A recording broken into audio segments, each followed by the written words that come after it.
Hi friends, ఎలా ఉన్నారు? మనకి వాట్సాప్లో మన ఫ్రెండ్స్ పెట్టిన స్టేటస్ అనేవి ఒకదాని కింద ఒకటి వర్టికల్ వ్యూలో అయితే వచ్చేవి కదా. కాకపోతే ప్రజెంట్ ఉన్న అప్డేట్స్ ప్రకారం మన వాట్సాప్లో స్టేటస్ అనేవి ఒకదాని పక్కన ఒకటి హారిజాంటల్ వ్యూలో అయితే వస్తున్నాయి. ఈ హారిజాంటల్ వ్యూని ప్రతి ఒక్కళ్ళకైతే నచ్చట్లేదు. నేను మీకు ఇప్పుడు ఈ వీడియోలో వాట్సాప్ని అన్ఇన్స్టాల్ చేయకుండా అలా వర్టికల్ వ్యూలో స్టేటసెస్ అనేవి ఎలా రావాలో, ఎలా వస్తాయో, ఏం చేస్తే వస్తాయో, ఏ ట్రిక్స్ యూజ్ చేస్తే వస్తాయో చూపించబోతున్నాను. సో ఫ్రెండ్స్, వీడియోని స్కిప్ చేయకుండా ఎండింగ్ వరకు అయితే చూడండి.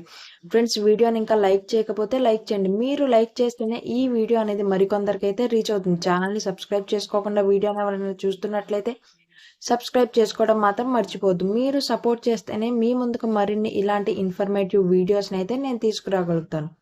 ప్రెసెంట్ ఇప్పుడు వాట్సాప్ అయితే ఓపెన్ చేశాను. కింద స్టేటసెస్ దగ్గర మనకి ఇక్కడ మీరు స్టేటస్ చూసారు కదా.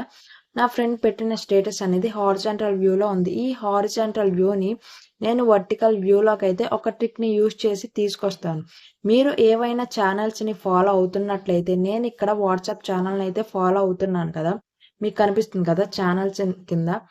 ఈ ఛానల్ని అయితే ఓపెన్ చేయండి. మీరు ఫాలో అయ్యే ఛానల్స్ పేజెస్ని అయితే ఓపెన్ చేసి పైన 3 డాట్స్ మీద క్లిక్ చేసి అన్ఫాలో చేయండి.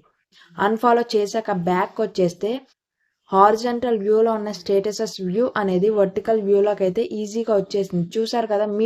మీరు ఏవైనా ఛానల్స్ని ఫాలో అవుతుంటే వాటిని అయితే అన్ఫాలో చేయండి. ఒకవేళ మీరు ఏ ఛానల్ని ఫాలో అవ్వకుండానే మీకు హారిజాంటల్ వ్యూలో ఉన్నట్లయితే ఏదో ఒక ఛానల్ని ఫాలో అయ్యి మళ్ళీ అన్ఫాలో అయ్యి బ్యాక్కి రండి. ఈ ట్రిక్ ఇలా అయితే వర్క్ అవుతుంది. ఈ వీడియోని మీ ఫ్రెండ్స్కి కూడా షేర్ చేయండి. ఛానల్ని సబ్స్క్రైబ్ చేసుకోవడం మర్చిపోకండి.